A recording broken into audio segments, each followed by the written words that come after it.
Ah, Mr. Holmes, I was hoping I'd find you here working in the library. My dear Tebbit, I know you are a tutor and lecturer at this college, but you must understand I am an extremely busy man. I realize that, but a very awkward and delicate incident has occurred here at Magdalen. By chance, you are here, and I must turn to you for help. I'm sorry I cannot be disturbed. If there is any trouble, I should prefer it if you would call in the police. The police? Oh, no. No, that would cause a terrible scandal at all costs. Magdalen must avoid a scandal. I beg of you, Mr. Holmes, help us. For the sake of the college, help us, please.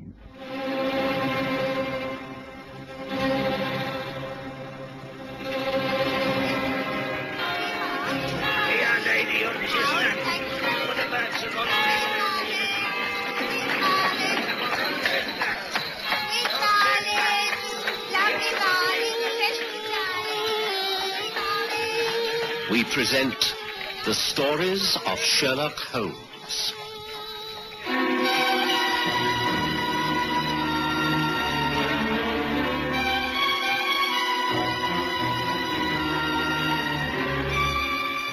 Tonight, a hollow victory.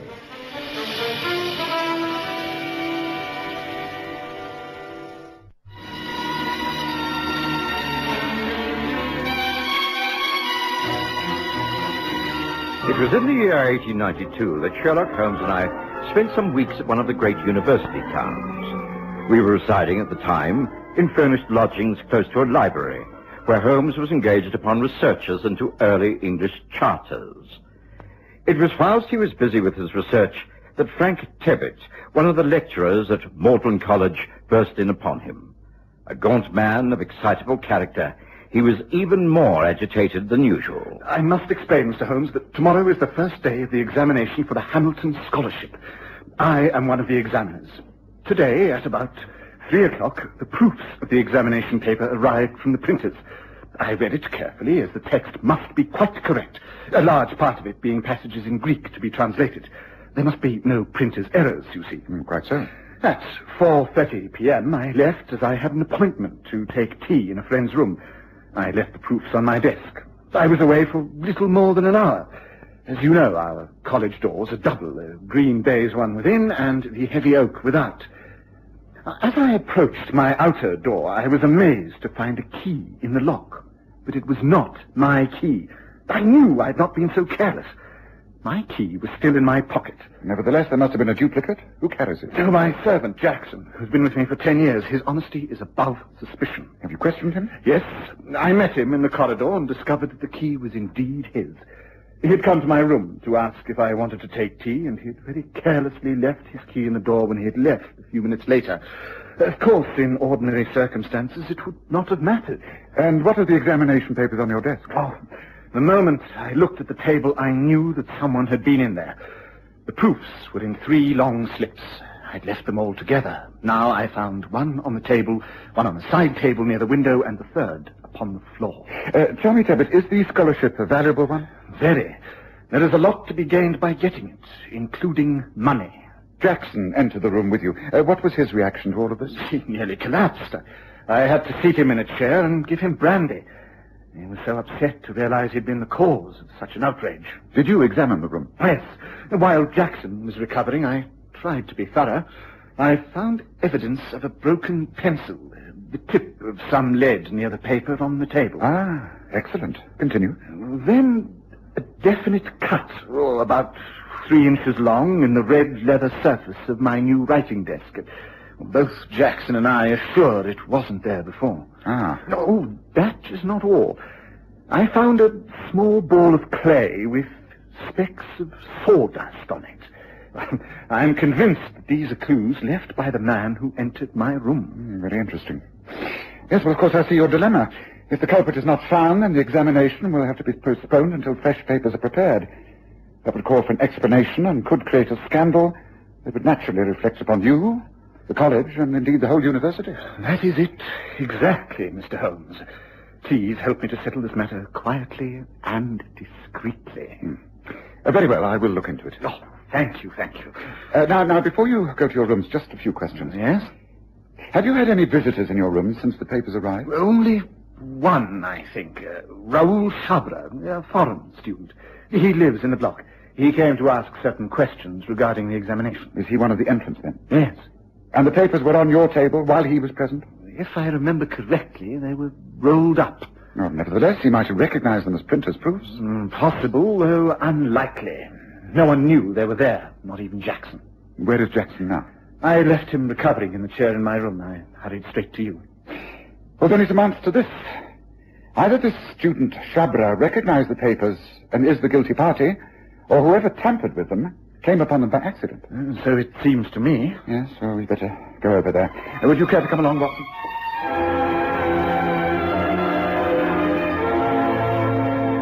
I'd remained silent throughout this interview.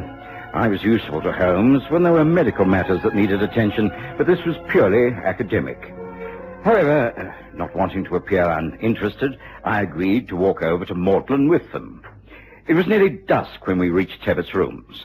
He was on the ground floor, and above him, he explained, lived 3 students.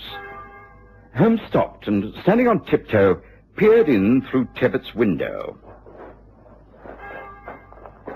Oh, no use considering this as a method of entry, Mr. Holmes. There's no opening in the window except that one pane high up.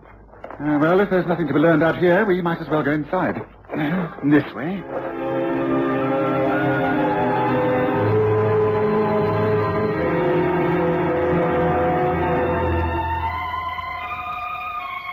We entered the building, Tebbett leading the way. Tebbett let himself in with his own key and bade us welcome. Holmes set to work making a thorough investigation of the carpet. There's nothing here. The day's too dry for footmarks. Jackson has recovered, I see. Which chair did you leave him in? There, by the window. I see, near this small table. Yes, I imagine what happened is that the man entered through the door, took the papers to the window so that he could see you if you crossed the courtyard, so you could make a quick escape. As a matter of fact, that would not have helped him. I returned by the side door. Ah, that's interesting. Well, that's what he must have had in his mind anyway. Now, let's see the printer's 3 pages. Here you are. There's no fingerprints that are visible anyway. So many people could have handled these. How long would it take to copy one of these, using every possible method of contraction? Oh, allowing for careful study and taking pertinent notes, I should say a quarter of an hour. Then placing it on the table, he studied the next paper. He was still doing this when you returned unexpectedly. Yes, he could not have seen you cross the courtyard, but something disturbed him. You've not time to replace the papers. Yes, this is the lead of the pencil. Yes, I have not touched anything, I assure you. Good. Yes, an unusual type of lead. Not often used in ordinary pencils. Valuable. This is a small black pellet. Yes, I need to study this through my lens. Yes. Yes, and here is the cut in the red leather top. Yes, it's quite a tear. Well, this gets more and more fascinating. Where does that door lead to? To my bedroom. Have you been in there since discovering all of this? No, I came straight to you. Take a look if you wish. Allow me. Thank you. What a charming room. I don't wish to pry, but I presume this large wardrobe is where you keep most of your clothes. May I? Yes. Large and convenient. And now there seems to be... Now what have we here on the floor next to the shoe rack? It's a similar piece of clay, formed into a pyramid shape. Identical to the one by your table. Now, isn't that extraordinary? Yes, let me see that. Yes. Yes, you're right. What does it mean, Mr. Holmes? I don't know. It seemed that your visitor had access to your bedroom as well as to the sitting room, Mr. Tebbett. That does not make sense. Surely anyone wanting to take notes from my papers would be familiar with the layout of these rooms. Whoever it was could not have fled into the bedroom by mistake. But then he must have done so intentionally, in order to hide. But do you mean that he might have been hiding in here when Jackson and I came back? Very likely. In which case, you had only to close this door, and you have had him a prisoner. But first things first. It's necessary, I think, that I meet your servant, Jackson. Can that be arranged? Excuse me, sir. No, Jackson. Just the man we wish to see. I came back to see if there had been any new developments, sir. No, but this is Mr. Sherlock Holmes and Dr. Watson, who are investigating. Please answer any questions as clearly as you can. Of course, sir. I understand all this happened because you left your key in the outside door. How extraordinary that you should do so on this one important occasion. It's something I can't explain. I missed the key and realized what I must have done. I had a tea tray in my hand at the time, you see. I couldn't believe my carelessness. I hurried back, but met Mr. Tebbit in the corridor, and when we entered together, I saw the worst had happened, and someone had been in the rooms. I tried to be helpful, but the shock was too much. I felt ill, near to fainting. Where were you when you started to feel ill? By the door. Yet you collapsed in this chair by the window. Odd. I don't think Jackson knew what he was doing. We were both shocked. It was minutes before either of us could think straight. Yes, well, that will be all for the moment, Jackson. Thank you, sir. Thank you, Mr. Tebbit. Ring if you need me again, won't you, sir? I'm most dreadfully sorry. I'd like the names of the 3 students you say live about these rooms. Who are they? One of them is the foreign student I told you about, Raoul Chabra. He is quiet, keeps himself to himself. His work is good, although I would say his Greek is his weakest subject. Then there is Forbes, a fine scholar and athlete. Well, perhaps too keen on sport, but a fine young man. His father was the notorious Sir Stafford Forbes, who ruined himself gambling.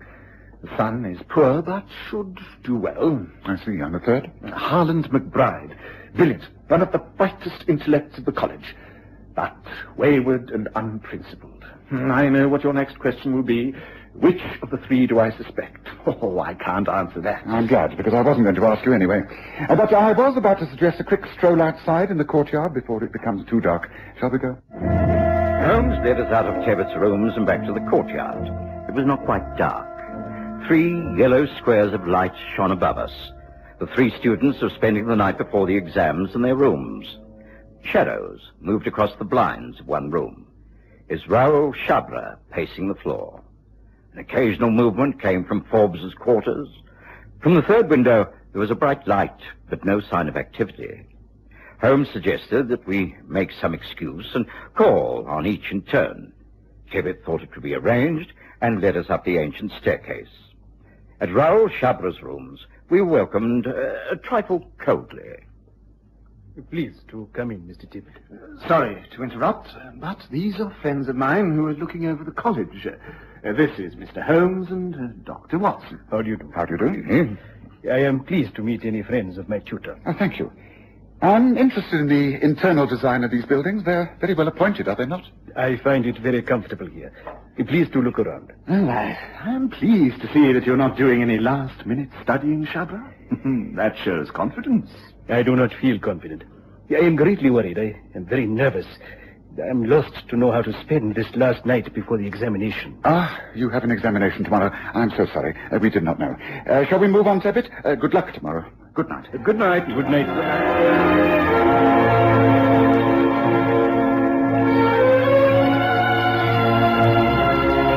I noticed that Holmes' eyes had been darting about all over the room, especially at the large desk by the window.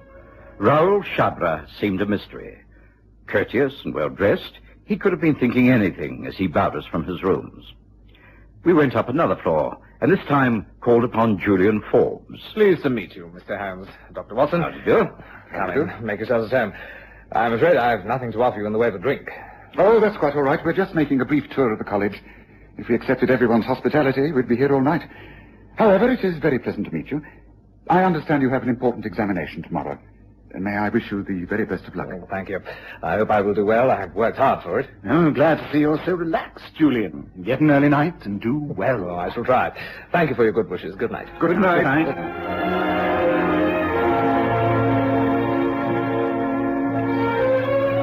Again, I was aware of the intense scrutiny Holmes had given the room and its occupant. We followed Tebbit up further stairs to the rooms of the 3rd student. This time, our reception was far from cordial. Who is it? Your tutor, Tebbit. Go away. I beg your pardon. I have friends here who wish to meet you. Well, I don't want to meet them. Tomorrow is the exam and I have swatting to do. I won't be disturbed by anyone. Is that clear? Go away. I rather think we're not wanted, Tebbit. I really must apologize. Not at all. He has the right to sport his oak on an occasion such as this. I want to know one thing about Harland McBride. And what is that? How tall is he? I beg your pardon? Is he under 6 feet? Is he taller than I am? No, not at all. Much shorter. Well built, but shorter. Thank you. That's all I wanted to know. And now, Mr. Tebbit, I wish you good night. But, Mr. Holmes, surely you're not going to leave me in this abrupt fashion. I must have some definite action. I cannot allow the examination to proceed tomorrow if one of the papers has been tampered with. You must leave it as it is. I shall drop round early tomorrow morning. I shall tell you my views then. Meanwhile, leave everything as it is, understand? Do not change a thing.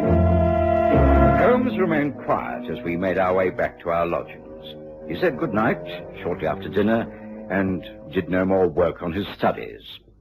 At 8 in the morning, he came to my room and was quite his old self again, quite changed from the preoccupied person of the night before. Oh, good morning, Watson. Lovely morning. Come, it's time we went to see Mr. Tebbit. Can you do without breakfast? Certainly. Tebbit will be in a terrible state until we tell him something positive. But have you anything positive to tell him? Oh, yes, my dear Watson, I've solved the case. What? Well, how could you have done? What possible fresh evidence could you have got since last night? This. It's not for nothing that I got up at 5:30 this morning. I put in 2 solid hours of work and covered over 5 miles, and I have something to show for it. There it is. 3 small pieces of black clay, almost identical. But Holmes, yesterday, there were only 2. Quite. Now, this one I discovered this morning, and the 3 of them will solve the whole mystery. Come, Watson, let's go and put Tebbit out of his misery, shall we? The unfortunate tutor was certainly in a state of great agitation. In a few hours, the examinations would commence. He appealed to Holmes immediately. Thank heavens you've come, Mr. Holmes. What am I to do? Shall the examination proceed? Oh, yes, let it proceed by all means. But the culprit... He will not sit the examination. How can you say that? Does it mean that you know who it is? I think so. And if this matter is not to become public, then we must pass judgment upon this ourselves. And so, in this private court-martial, so to speak, we shall take up official positions. Watson, will you stand there? Very well. There. And ring the bell, please. But that will bring Jackson. Exactly. Very well. I say, Holmes, can't you tell us a little more? I mean, what do we have to do? Oh, just you stand there and glare, Watson. Fiddle with your moustache and frighten the life out of anyone who comes through that door. Here is the first person. Come in, Jackson. Do as Mr. Holmes requests, Jackson. Yes, sir. Now, Tebbit, would you leave us for a little while? Please go down and bring Mr. Forbes down to us. But I don't understand. I mean, what... do as I say, please. Very well, but I must confess that I do not understand this. It is lamentable. Now, Jackson, would you please tell us the truth about yesterday's incident? I have told you everything, sir. You have nothing to add? No, sir. Then I will make a suggestion. When you came in here yesterday, and you appeared to be considerably shocked, you sat down upon that chair. The reason was to conceal something, was it not? No, of course not. I think you answered that a little too quickly. I wonder why. You know who was in this room yesterday, don't you, Jackson? No, sir, no. It is a pity you feel that you have to lie. Stay with us, but stand over there by the bedroom door and wait. Yes, I think the time has come. Oh, it is lucky that I found you. I think you must have been coming to see me. Yes, I was. It was very important, you see, sir. Come in. Close the door. Yes. Now, Mr. Forbes, we are alone here. We can be perfectly frank with each other. We want to know why an honorable man such as yourself ever stooped to become the cheat you were yesterday. What? Jackson, how could... Oh, it wasn't me, sir. Mr. Forbes, I never said a word. But you have now. Forbes, your only chance lies in a frank confession. I don't know where to begin. How can I tell anyone? Then let me tell the story, and you can correct me if I'm wrong. Now, Tebbit told me that no one, not even Jackson, knew the papers were in this room. It was extremely unlikely that Raoul Chabra could tell what the papers even looked like when he came in here. After all, they were rolled up. The chances of someone coming in here by accident and finding them would be too remote. Obviously, someone saw into the room from outside. I see. Forbes had been training that afternoon. He had his running shoes with him, the traditional kind, spikes on the soles. When he passed the window, he saw that you had been working on the exam paper. As he passed the door on the way to his room, he noticed that the key was in the lock. The temptation was too much. He let himself in and saw the situation at a glance. He placed his running shoes on the table and placed something, gloves perhaps, on the chair whilst he hurriedly made notes. Correct, Forbes? Yes. Thinking you, Tebbit, would return across the courtyard, he stayed by the window to watch. But you didn't. You came by the side entrance and he was caught. There was no escape. He grabbed for his shoes and made a tear in the red leather. Darting across to the bedroom, he forgot his gloves on the chair. Some of the black clay from around the spikes of his running shoes dropped off. One piece was left here, another in the bedroom cupboard where he hid himself. That third piece I collected from the pitch where he trained yesterday. Correct so far, Forbes? Yes, it's exact as you've explained. Is that all you can say for yourself after such infamous conduct? I'm sorry. And to prove it, I have here a letter which I wrote last night. I couldn't sleep. I couldn't live with what I'd done. In the letter, I say I'm withdrawing from the examination. I'm ashamed. Well, I am relieved to know you have recovered your self-respect. Why the change of heart, Forbes? Jackson. He persuaded me. Well, Jackson, can you clear up the last point in this mystery for me? What was your interest in all of this? It's simple enough, Mr. Holmes. I was at one time butler to Sir Stafford Forbes, this young man's father. When he was ruined, I came here to work for Mr. Tebbit. I never forgot my old employer and made it my job to watch over his son. That's why I pretended to collapse when I sat in the chair in order to conceal the gloves. When Mr. Tebbit left to seek your help, I aided Mr. Forbes to escape. What else could I do? My loyalties, I didn't approve, of course, and I persuaded him to do the right thing. I'm sorry, but, well, can you blame me, Mr. Holmes?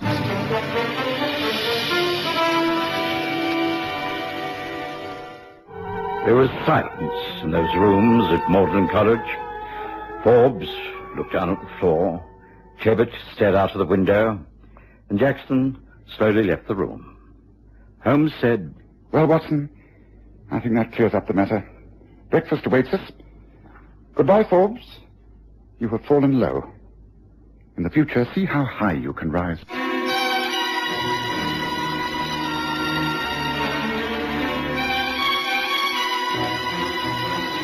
Listen again next Sunday to The Stories of Sherlock Holmes, with Graham Armitage as Holmes and Kerry Jordan as Dr. Watson.